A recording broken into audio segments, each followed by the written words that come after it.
વલાઓ, પ્રભુ ઈસુના નામમાં પ્રેમી સલામ. અને આજે હું તમારી સાથે પહેલા શમૂએલના પુસ્તકના 23મા અધ્યાયમાંથી વાત કરવા માંગુ છું. અને પ્રભુના આત્માએ જે મને સમજાવ્યું એ મેં કદાચ પહેલાં વિચાર્યું નહોતું.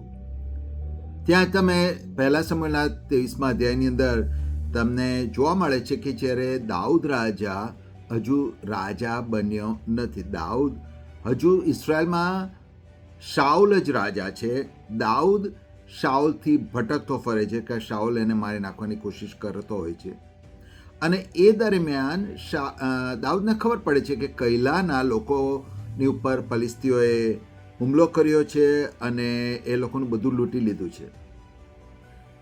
ખરેખર જોવા જઈએ તો કૈલાના લોકોને બચાવવાની જવાબદારી રાજા તરીકે શાઉલની હતી.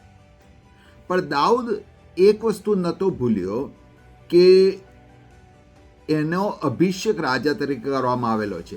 એટલે એને ખબર હતી કે પ્રભુની એના જીવન માટે યોજનાઓ શી છે, અથવા what is the purpose of his life. એને એના જીવનના પર્પઝ વિશે ખબર હતી. હવે જ્યારે આ કૈલાનો બનાવ બને છે ત્યારે લગભગ એનો દાઉદનો અભિષેક થયા પછીથી લગભગ 10 વર્ષનો ગાળો વીતી ગયો છે. અને દાઉદના મનમાં કદાચ સવાલો પણ ઊભા થયા છે કે પ્રભુ તારું વચન એનું શું? પણ એ પ્રભુના વચનને છોડતો નથી અને પ્રભુને પૂછે છે કે મારે શું કરવું જોઈએ. બીજા શાઉલ રાજા તરીકે એની જવાબદારી નિભાવે કે નહીં નિભાવે એની સાથે એને પડી નથી. પણ પ્રભુને પૂછે છે કે પ્રભુ શું હું જઈને કૈલાના લોકોને બચાવું?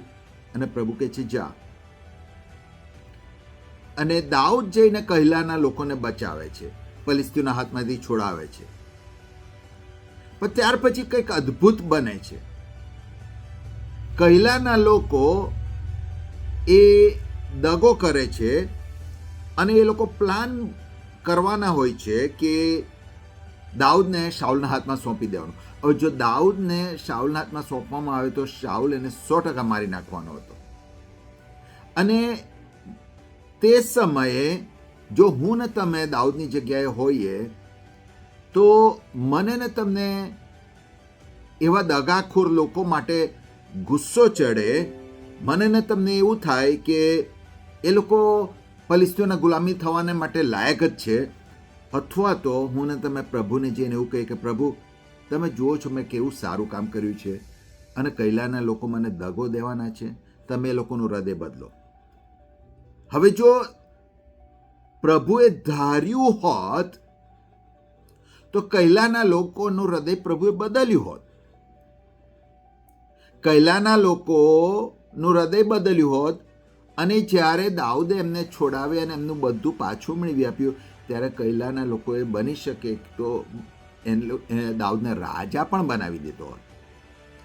પણ પ્રભુએ કૈલાના લોકોને દગો દેવા દીધો. પ્રભુએ કૈલાના લોકોને રોક્યા નહીં. અને મને તમને એવો સવાલ થાય કે શા માટે પ્રભુએ આ પ્રમાણે થવા દીધું?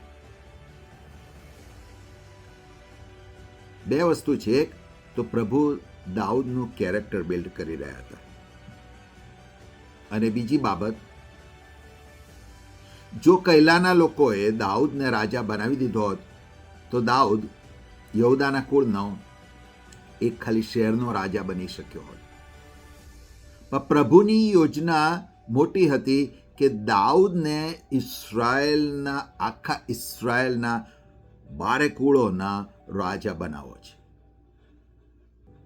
અને એટલા માટે હું માનું છું કે પ્રભુએ કૈલાના લોકોને રોક્યા નહીં અથવા તો દાઉદને દગાનો સામનો કરવા દીધો.